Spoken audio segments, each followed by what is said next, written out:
say while you're listening.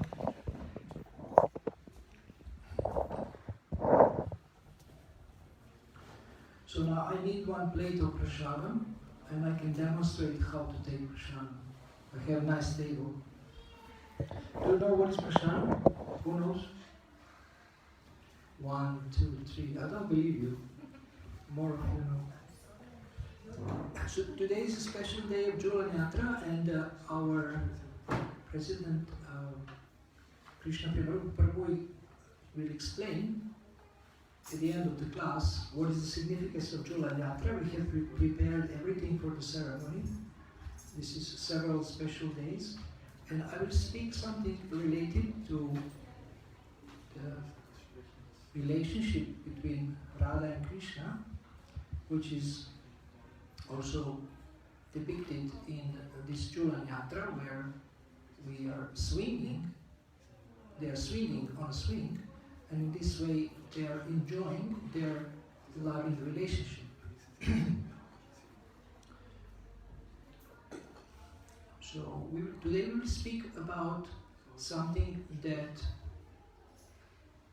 Radha and Krishna, they actually demonstrate in the best possible way, and this is called unconditional love. So God is one, but He has expanded Himself into many. Bahu Syam is a Sanskrit phrase. He has expanded Himself into many to enjoy. Variety is the mother of enjoyment. And He has expanded Himself also as female. So we say we worship Shri Shri Radha Krishna, which is together female and male aspect of God. Female and male aspect of God. Shri Shri Radha Krishna. And originally there is love in the spiritual world. This is why we have here also tendency to have a loving relationship with the opposite gender, because in the spiritual world we have Shri Shri Radha and Krishna, who are original male and original female. Unfortunately, in this world we are trying to imitate Radha and Krishna and to have these amorous pastimes or conjugal pastimes, and to try to enjoy a romantic loving relationship.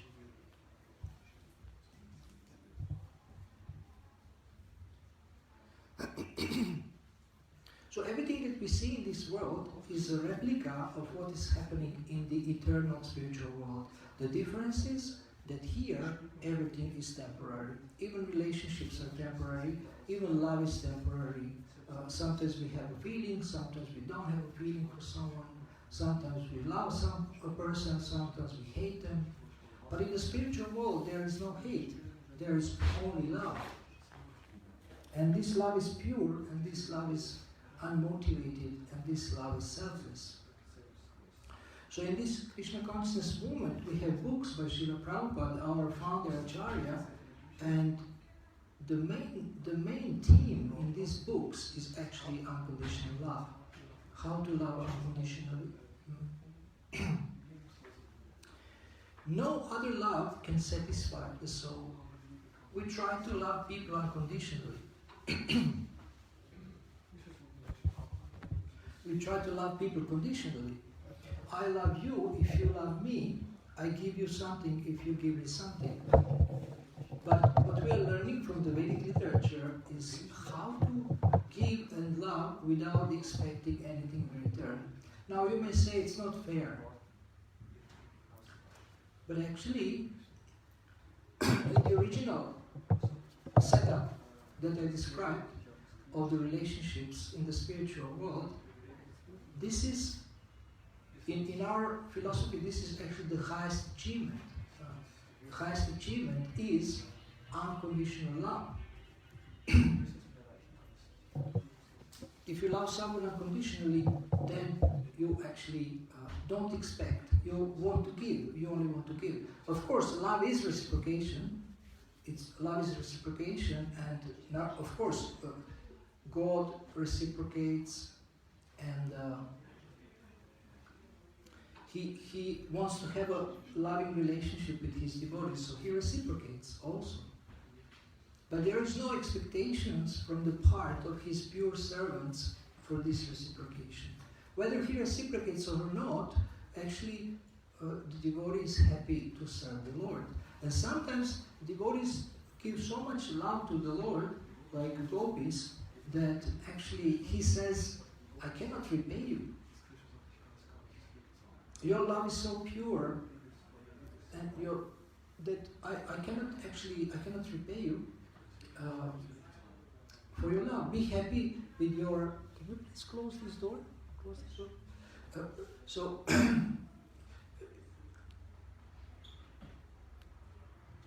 Krishna says, I cannot reciprocate adequately because your love is so great. So Krishna's eternal servants, gopis, girls from the village Vrindavan, they have this unconditional love for him. Also all the inhabitants of Vrindavan, both men and women, they have this unconditional love for Krishna. So in the Chaitanya Charitamrita and other our books, this is described. In the 4th chapter of Adi Lila, 20th chapter of Antya Lila, there is a description of how Radharani, Krishna's eternal consort, how she actually, how she worships Krishna, how she serves Krishna.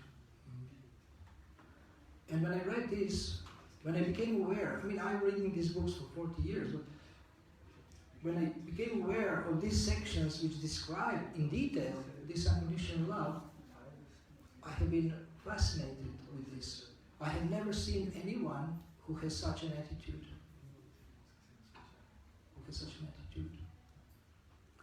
So Srimati Radharani says, I only want happiness of Krishna. I am not interested in my own happiness. And if my happiness makes Krishna unhappy, I don't want my happiness. And if my unhappiness makes Krishna happy, I'm happy to be unhappy. Sounds contradictory. So we cannot understand this now on our level that we are now at, because we are absorbed in the bodily conception of life. We identify with the body, and we have these selfish interests.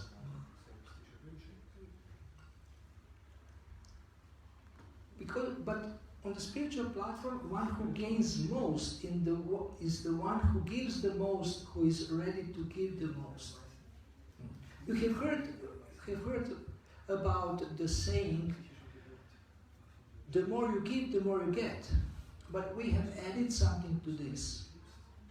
The more you give, the more you get, so that you can give even more. The more you give, the more you get, so that you can give even more. Our nature or dharma is service, and service includes giving. So we cannot be happy if we are selfish. This is not possible. Now you may say, well, Akrura, I have tried to be selfless in this world, but people have misused it. So I stopped. Well, if your love was really unmotivated, if your love or service was really pure, then there is no place for frustration. You're happy to give, to serve, and to contribute to other people's lives. And of course, other conditioned soul may have a tendency to misuse this, your attitude, your kind attitude, your giving attitude. But if you notice this, then you will take certain steps and certain measures and not allow them to just exploit you. But at the same time, you are happy to give. You are happy to give.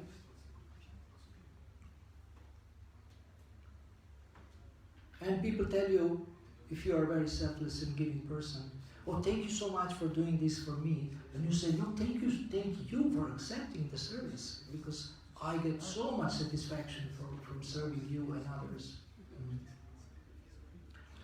So we have in the material world mother and child, which is the nearest to the understanding of unconditional love. So mother is more happy to feed the child than to eat herself.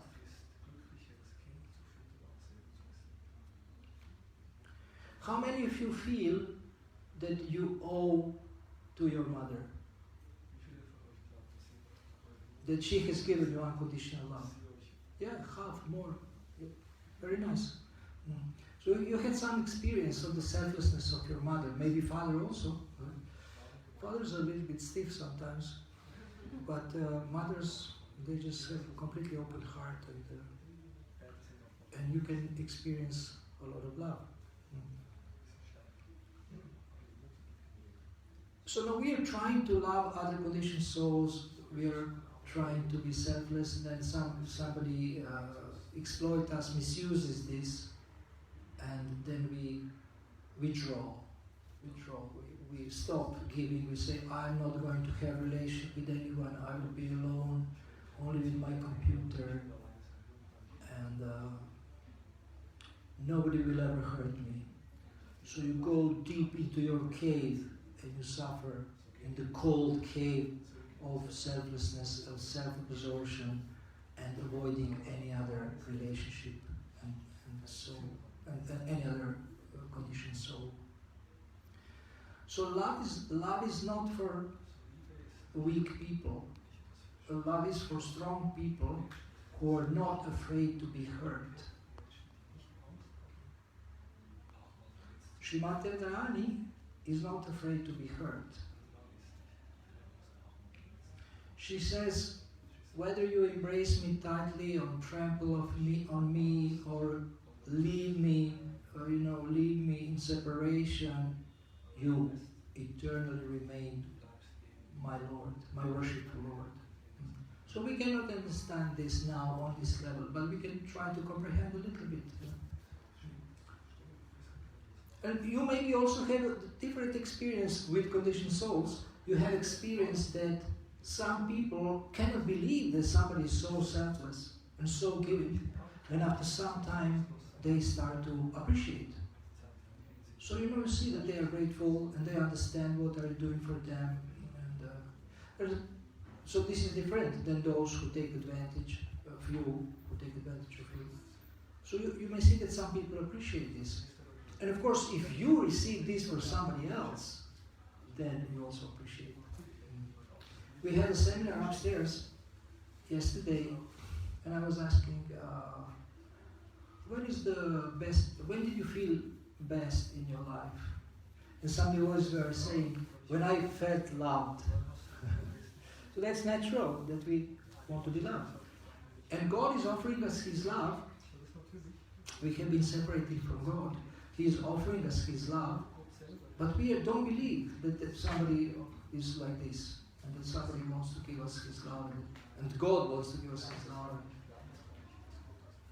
So, but slowly we start to see that, it seems that He is interested in me. So did you know that you are a very important person? You say, come on, you're puffing me up, and you're trying to hype me up, motivational speaking. It's not true. I am nobody, I am nothing. But I will show you, with logic and reason, that you are very important. You are very important in the whole setup of things in eternity. And also in divinity. So what does that mean? Eternity, divinity, I don't understand what it means. It's just very vague, very general terms, and who knows what they mean? Divinity, eternity. But I will explain.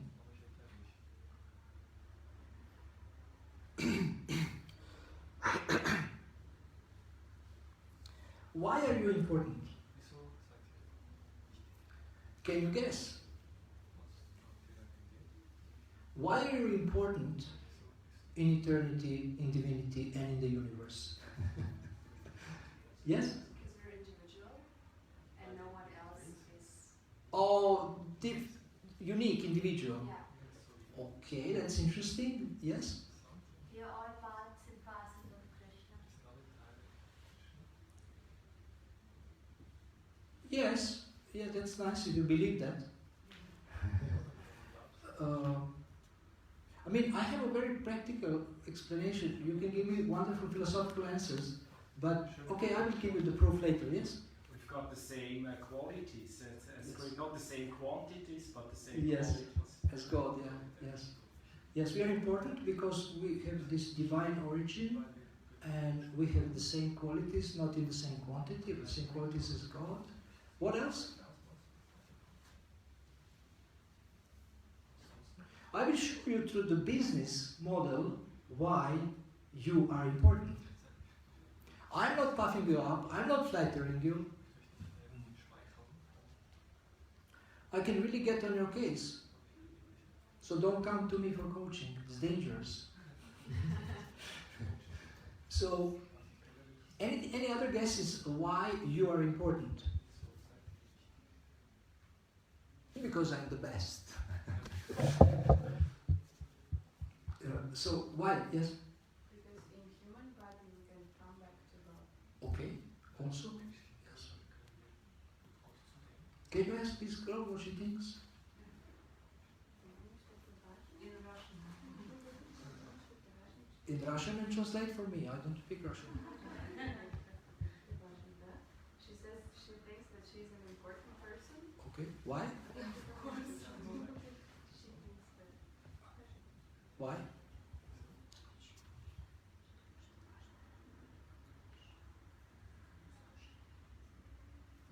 Because she's shy. Huh? She does not know. Okay. But maybe she knows. She's important. Why? Because she's shy. Okay. Wonderful. Yes? Jeder Mensch ist wichtig, weil jeder Mensch kann auch Gutes tun in der Welt. Every person is important because every person can do something good in this world. Okay. Every person is important because every person can do something good. Okay, now, thank you. These are nice answers. I like them. If I would have a cookie, I will give you a cookie. So now I want to explain you from the purely business and marketing point of view. You have two marketing companies, Krishna's company and Maya's company, and they are heavily fighting for your attention and for your purchase, for your business, isn't it? Krishna is making propaganda, flowers, beautiful altar devotees, classes, festivals, food, tons of food to attract you to his company. And Maya also, Maya, you have more experience maybe with Maya than with Krishna, how she is making propaganda to attract your attention and to have your business. So from the point of view as a client, as a customer, you are extremely important. Customer, client, you are so important. So now you know why you're important. And if I tell you that you are important and that you are great, then you have to believe me. Because I have arguments, I have evidence, hard evidence, marketing, from the marketing point of view. Yeah.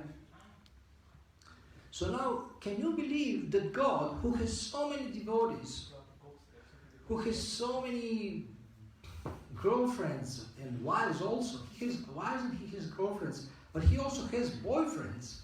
He has his friends who are boys, male. He has also seniors who love him, and he has parents. So can you imagine that he, who is the supreme, who has all opulence, that he is interested in you? Can you believe that? How many of you believe this strange truth? 1.5, 175. Okay, let's see more hands. Who believes this, that God is interested in you? Let's see more hands. I had to do some propaganda. Okay, we have just Sankirtan devotees coming in, so that's very auspicious. At the right time when we're speaking about very, very touchy matters. So welcome, Hare Krishna.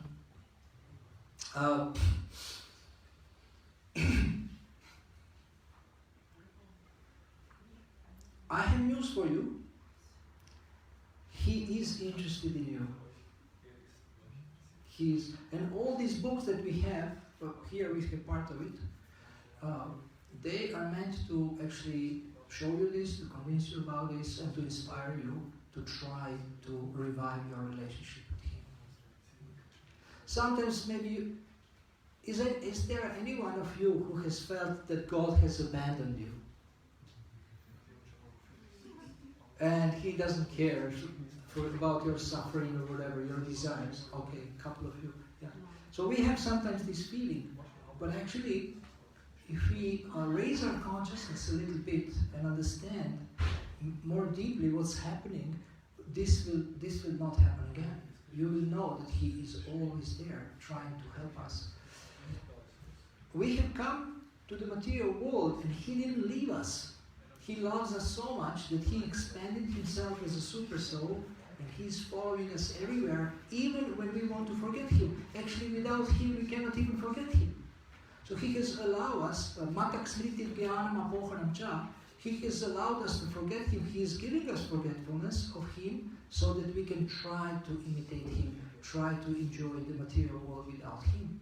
But we see after some time we get tired, we get exhausted, and we see it doesn't work. So now we are at that point, more or less, most of us, that I am fed up with this material world. I want to look for a solution. I want to see what's happening here, and I want to find out what is the truth about my life. And He was waiting for this for millions of years, following you in your heart and trying to bring you to the point where you will start to inquire about the absolute truth, or about what's happening here. And who are you? Why are you here? What is the purpose of life? What is the purpose of universe? And how to be happy, and how to be happy. So you have come to that point. You have come on the brink. We have come on the threshold of great journey and great exploration. And I congratulate you for this. You are bold. And also, I believe you have passed the school of hard knocks. How many of you are past the University of hard knocks, not school of hard knocks? Feel you have passed University of hard knocks. Don't be ashamed. Not yet. Oh my God, that's dangerous. Yeah, some of us have PhD, some of us have masters, some of us has other titles in the school of hard knocks. But until and unless you are tired of this material existence, you will not actually look for something higher, something better. So maybe you will need a couple of more lifetimes, but it's worth it.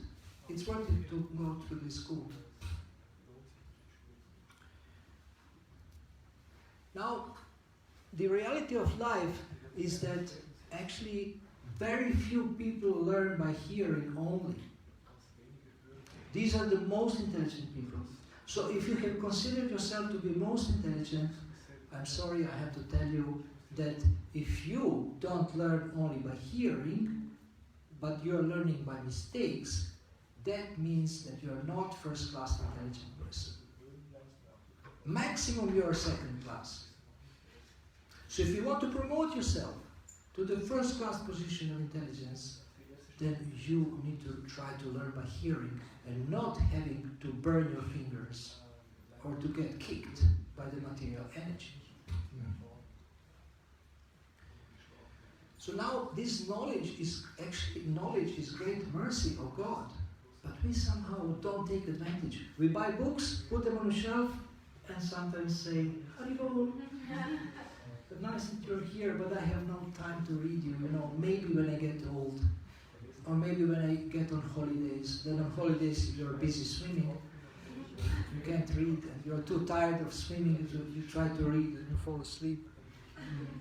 So, but this if we know that in these books there is some sweets, there is something very valuable that we can benefit from, then we will open it and try to look for something. Looking for secrets of happiness in the books of transcendental knowledge.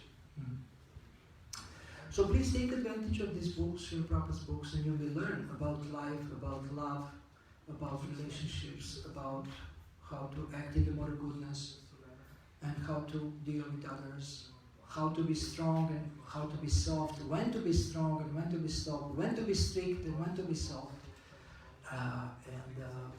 And then you will learn how to swim through life successfully. Sometimes it will be very hard, but it's okay. And sometimes it will be very easy, and this is also okay. So you're here, you're searching for answers, you're trying to understand something, and somebody is telling you that there is someone who is interested in you. So God is interested in you, He is interested to have a relationship with you, and you come in front of God and says, my dear Lord, please give me someone else. I want a partner. I want to have a romantic relationship with another conditioned soul.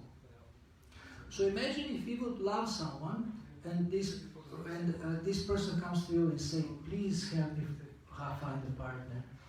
Which partner? Well, not you, somebody else. So this is what we do to God. He wants to have a relationship with us. He wants to love us. He wants to even serve us. But we want someone else. And He says, well, you want this beautiful girl, but she will get old and she will die. You want this beautiful boy, but she will get grumpy and bumpy and grumpy. He will always complain, says, why is soup not salty? So someone perfect is offering yourself to you, and you are looking for someone imperfect. Or you can try. But actually, what you can do, two of you, if you love each other a little bit or a little bit more, you can actually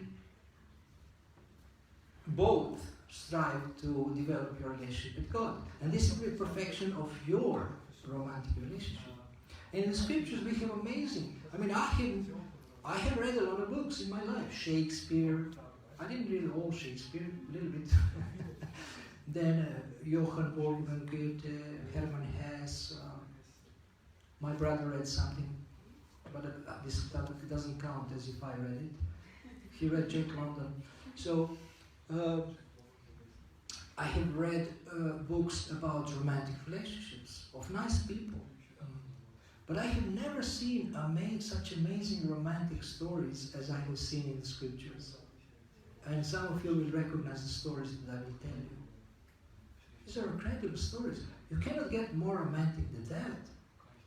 This is amazing. I mean, how romantic these stories are. Some devotees are already smiling because they know them. And they also enjoy hearing them. And actually, love is a great challenge. If you tell me that you love someone, do you know what I will ask you? Can you guess? You say, I love someone. So I say, okay, how will you prove it? It's easy to say I love you or to write maybe a poem, but how can you prove that you love someone? How do you know that you love someone? How are you convinced that you love someone? Yourself. You don't have to convince others. How do you know? You tell me. Yes? If they hurt, you hurt. If they hurt you? You hurt. No, if they hurt, you hurt. Because you see them as Oh, you feel sympathetic. you feel them as a part of you. Oh, as a part of you. Okay, so if they're distressed, you feel distress. If they're in pain, you feel pain. If they're hurt, you feel hurt. Okay, that's very nice. That sounds nice. Compassion and yes. You put the interest of other person above your own interest. Now this is interesting. Put your interest, put this other person's interest above your interest. Yes? And what if you want them to come to God? And even true love, what I think that even if you cannot be with this person, that you want him or her to come to God. Like you see, Yeah. he is a soul, but that's like, but Even if they don't want to. you cannot Yeah. like be with this person. Yeah. Not like I want to be with someone. You wish the best for them.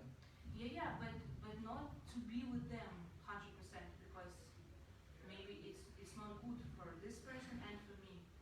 So No, for you it's good. what? Because you love them. Isn't it? For you it will be good, but for maybe they don't want you. Yes?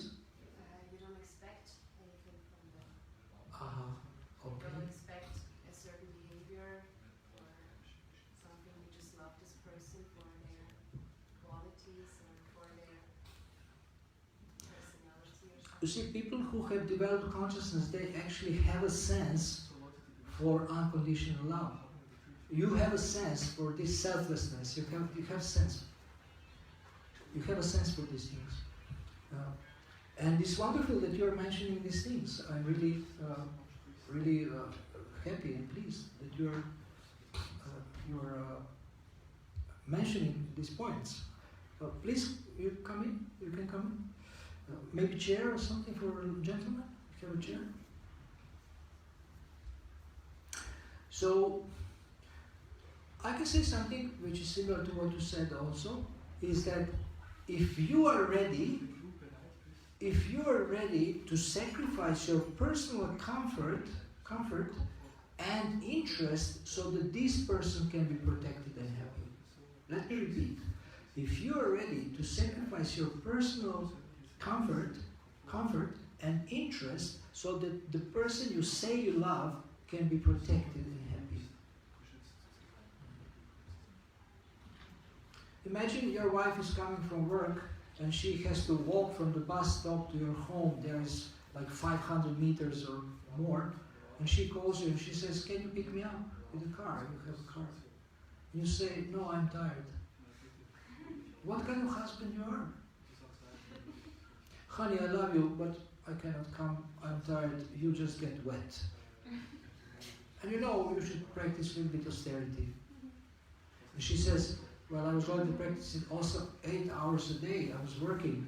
And you're not working. You're looking for a job last 10 years. So why don't you practice a little bit of austerity and give me a pick me up? So the husband who loves his wife, he will immediately say, even if he's tired, even if he has not eaten, even if he's upset with something, even if he's sick, he will say, I am coming. I will pick you up even if I die. So if you are ready to sacrifice your personal interest,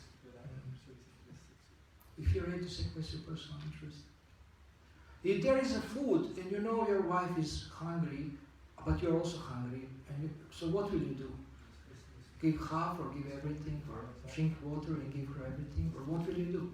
Or just eat it up and say, well, what can I do? She's not here. So love is manifested also in the situation where we can sacrifice for the beloved person. We show that we can act selflessly and sacrifice for the beloved person. You know what is my definition of hell? It's not lower planets where they torture you. Definition of hell is selfishness. That's the most hellish state or environment where it can be for us. Because we are made to be selfless. But if we are selfish, we can never be happy. Never. Some people are narcissistic.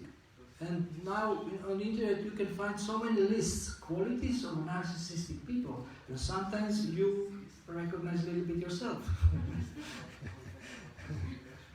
But we are learning completely opposite in the scriptures. Pure selflessness. So I promised you a couple of stories, and I will start now. It's time. It's a last couple of maybe 15 minutes of the class. These are wonderful stories of about devotees who had also a relationship. So once there was a gentleman by the name Bilwa Mangala Thakur, and he was a devotee, but he fell in love with a prostitute whose name was Chintamani. And one night he wanted to meet her. He was far away from her, but it was a rainy night and it was a windy night, and the river was very full of waves, and even dead bodies were floating down by the river. And he had to cross the river, he had to go to the winds and rains to get to her. He had to jump over walls, and he also injured himself, scratched himself. So he was so determined to see her that he went through a lot of risk of his own life and a lot of hardship just to see her and to be with her. And when he came, although this lady, her name was Chintamani, she was a prostitute, she was also God conscious and devoted to God. And she said, "Oh my God, how can you do this? I mean, you have risked so much just to be with me and to enjoy this body which will deteriorate. If you would only part of this dedication have for your spiritual life and for God, you would be amazing. You would be amazing. You will be advanced." So later on, when he became a great Vaishnava and when he elevated his consciousness, he glorified her as his guru. She taught him. So she was the object of his sense gratification. So sometimes people cannot hear from anyone else except from the object of his sense gratification. As happened to Maharaj Prithu, who was praying to God to get a son. He had many wives. I don't want to tell you the number because it sounds unbelievable. And none of these wives could actually conceive a child. And then he asked some sages for help to do some yagyas or whatever so that he can get at least one child. And sages, they can do anything. So they did this. They wanted to help him to get maybe an inheritor, or to get a son. And so one of the wives got pregnant and gave birth to a child. And he was so happy. But the name of the boy was Harsha Shoka. Harsha Shoka means happy sad. Happy sad. Happy unhappy. And we will see later why he got this name. So he was a source of great happiness for his father and his mother.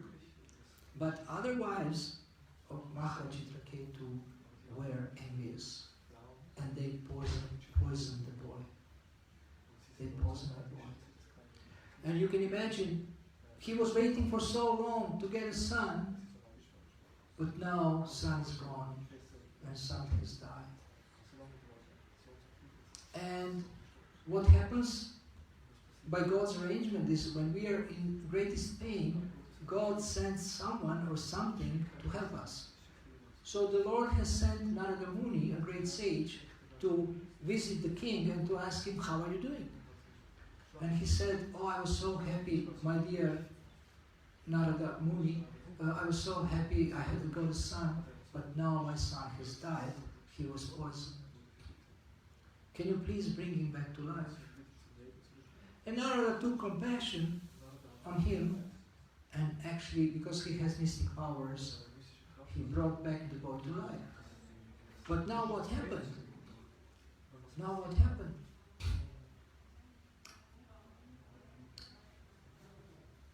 The boy started to speak, although he was a baby. And in the Srimad Bhagavatam it says in Sanskrit, Jiva Vacha, the soul speaks.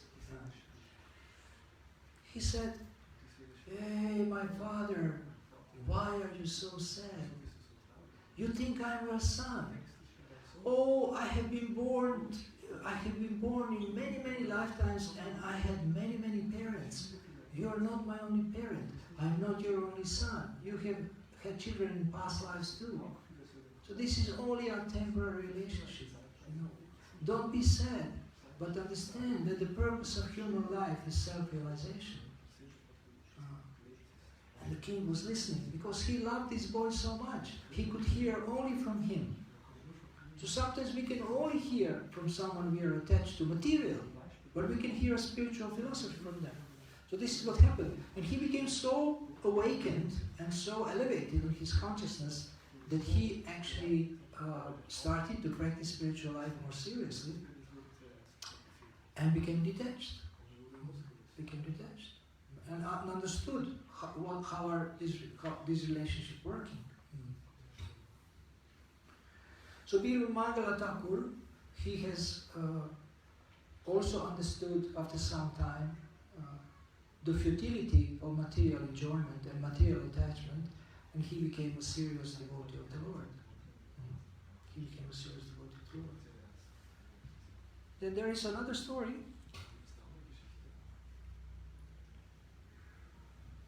of Savitri and Satyavan. Savitri was a princess. She was very beautiful, and as she was growing and came into puberty and started becoming like a young girl, many men,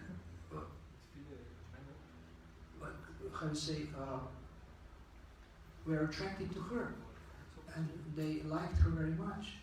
But when she grew up a little bit more and she came to an age to get married, actually nobody dared to step forward to become her husband, because they saw that she is such an amazing person. She has such an amazing character, such highly developed, evolved soul. And then her father said, because nobody is coming forward, you can choose your husband. And once, when she was going to the forest, she met one young man who was also a prince. And his father was banished to the forest, and they were living in the forest in a very simple and modest manner. And she saw him. He was a nice young man. He was a prince. And she liked him, and she decided that I want him for my husband. But then, when they checked what is his future, I think astrologer told him that he is going to die exactly 1 year from now. So you know, you can have him for a husband only for a year. But she loved him very much, and she was very chaste. Her name was Savitri. She got her name because her father was worshipping the sun god, Savitri. So she got named by the sun god, because of the sun god. And they told her this, and she said, I don't care, I want him for my husband. I want him for my husband. And she loved him very much. And when 1 year passed, one day he went to the forest to pick up some wood. And after some time she also came after him. And she saw that actually he fell and died. But because she was so, she also had some psychic powers, she could see that the Lord of Death was coming to take away his soul. And she started to speak to him. She started to glorify him, she started to speak about Dharma, and he became pleased with her. And then he said, you can ask me for any benediction except the life of your husband. And that's the only thing she wanted. So,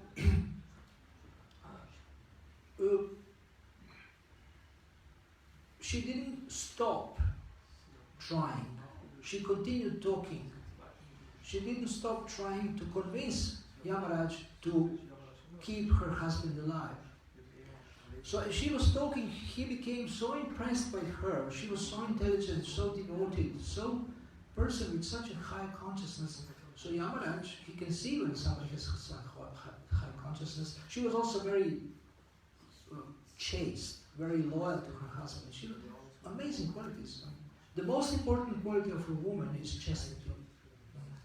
She's faithful to her husband and to God. So somehow he forgot. He said, oh, you're such an amazing girl, you can ask me for any benediction. But he forgot to say, except the life of your husband. Actually, she said, I want to have a son, but if my husband dies, I cannot have a son. So Yamaraj was defeated philosophically and emotionally, and he said, okay. And he brought him back to life. And he was like waking up. He didn't know what happened. In the meantime, Narada Muni was complaining to her father. He said, oh, she made a bad choice because he will die. But she was more powerful even than Narada Muni. She just didn't give up. She loved him so much that she convinced the God of death to extend his life. So you can't go more romantic than this. She really loved him. She really loved him. But she was also very devoted. I mean, I think only a devotee has so much love even for another soul, because this love is so pure, and devotees have so much energy and power actually to love. For love you need energy. If you don't have energy, how can you love anybody? I'm tired, I cannot love you. I mean, I cannot talk to you, I cannot listen to you, I cannot look at you, I cannot do any service for you. You need to have energy. People who love, they have a lot of energy, isn't it? There who are like, I don't know if you know such people, who love everybody or whatever, but they have a lot of energy. To have love, to love people, you need energy to love. If you don't have energy, how can you love? And you get energy how? You get energy by daily practice. So in the beginning, you try to love people and they say, come on, you're pretending. You don't love me. Okay, I can prove it. So what can you do for me? Well, I can do so many things for you because I love you. It's not, for me, it's not hard work. It's just easy. Okay, let's see. Do this for me. Jump, lay down, eat the earth, or whatever. So you can do some of these things, not all of them, some which are reasonable. Like jump off the skyscraper. Oh, now let's do it together. It will be more pleasurable. Oh, no. So sometimes you will be challenged. What are you ready to do for the person you love? Similarly, we meet people who say, oh, I don't need your Krishna consciousness, I love God. But what are you doing for God? Oh, well, I'm smoking, I'm drinking alcohol, and I'm enjoying life for God. And He is happy when I'm happy. You know that, this logic? We have heard such people. He is happy because I'm happy, I'm satisfying my senses in a sinful way, and God is happy that I'm happy. But this is not what God says in the world scriptures, not only Bhagavad Gita. He says different things. He is giving us instructions how to purify our heart. So these are some of the things to think about for you. I forgot another story, very short. Haridas Thakur was a devotee who was chanting. He gave a vow to chant 94 rounds. That's how many hours? 94 rounds a day. We chant 16, so 16 times how much is 94? No, 94 rounds is 94 rounds. But how many hours is this? How many? 9 hours. 9 hours, okay. Mm-hmm. Okay, so, and you know, some people became envious of him that he is such a saintly person, he's always chanting, and they send a prostitute to make him fall down. And she came, said, oh Haridas, you're a great preacher. She praised him, she offered obeisances because she knows the etiquette, and she looked at him, and she said, well, you're so nice, maybe, we can unite a little bit. And he said, okay, no problem, but I have to finish my rounds. So I have given a vow that I don't eat, I don't sleep, and I don't do anything until I finish my rounds. And as he was finishing his rounds, first day, getting late, she's looking at her Swiss watch.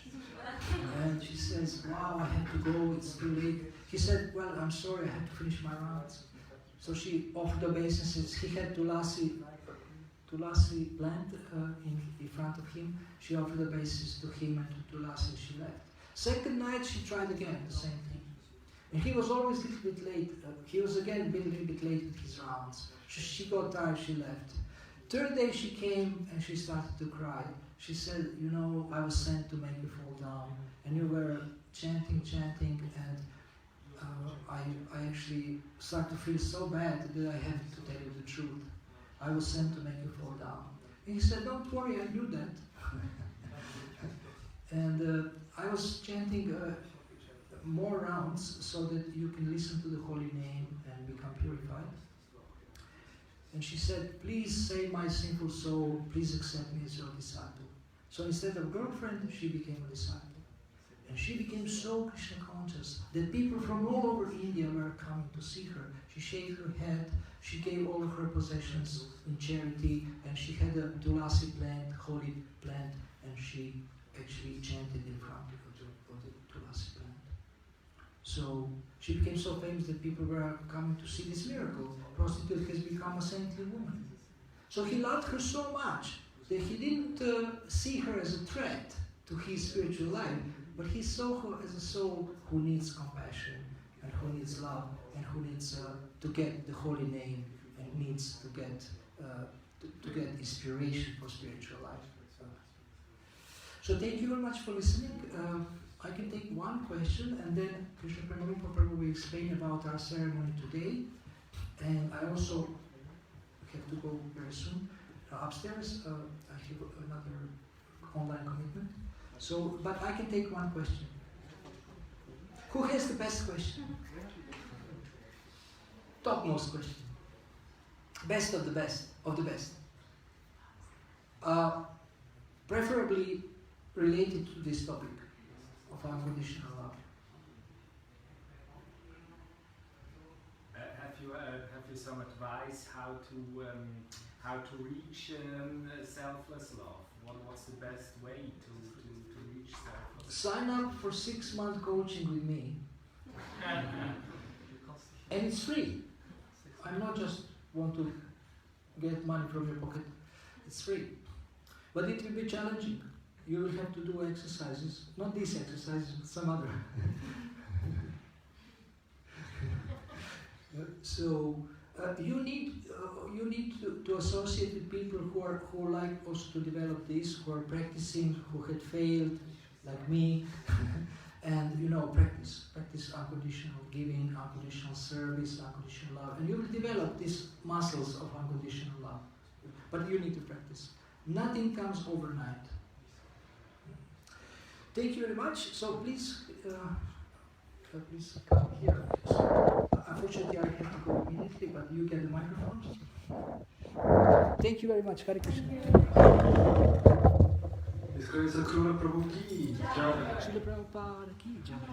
Thank you so much, Prabhu, for this beautiful class.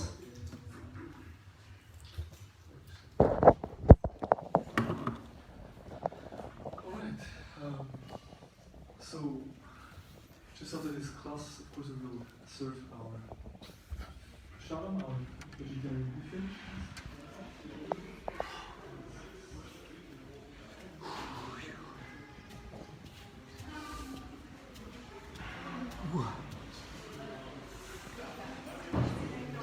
Thank you so much for the lecture. Oh, thank you. I couldn't stay for the last question. I actually had one, but He asked how to develop unconditional love. I told him to sign up for 6 months coaching with me. You want to take the plate?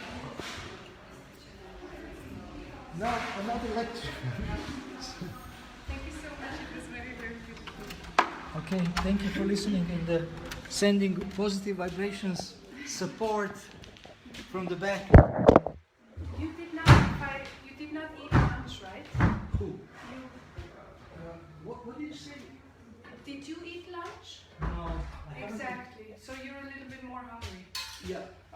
But I will first have class. Or Yeah, sure. I just take the plate and put it in your room. And Yeah, you can. Yeah. It will be open. You just come in. But I will need maybe if there is more soup and something like, or juice. Yeah, juice. Okay. As I know, on Sunday or most of the time there is no soup. Unfortunately. But I check what I can do. I just wash them real Yeah. quick and I give you. Yes.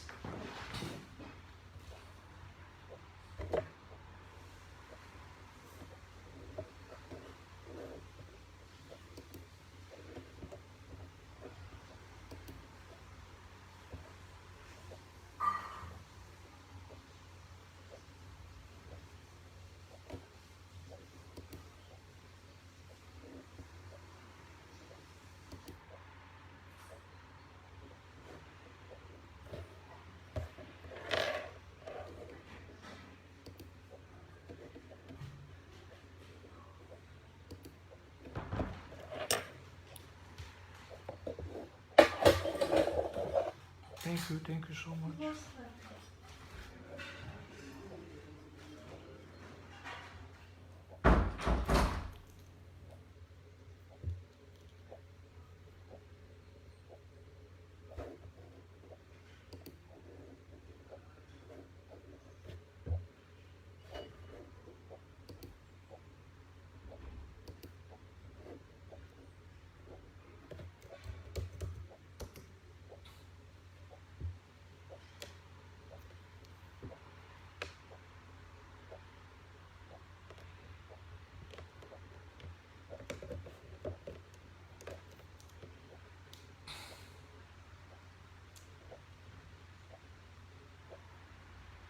Hare Krishna.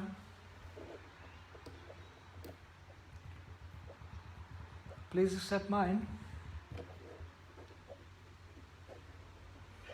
Yeah, I am in Zurich now. Zurich, yes. Yeah.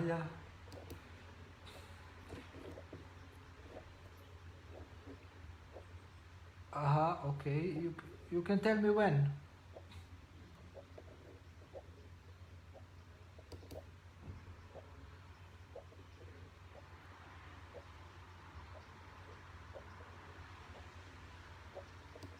Can you tell me what's the verse? Hare Krishna.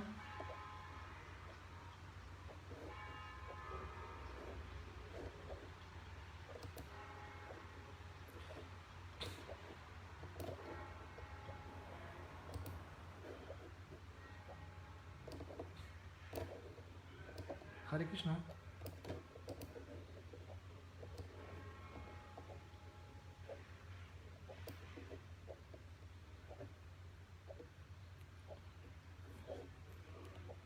Hare Krishna. Can you tell me what is the verse? Is it 418?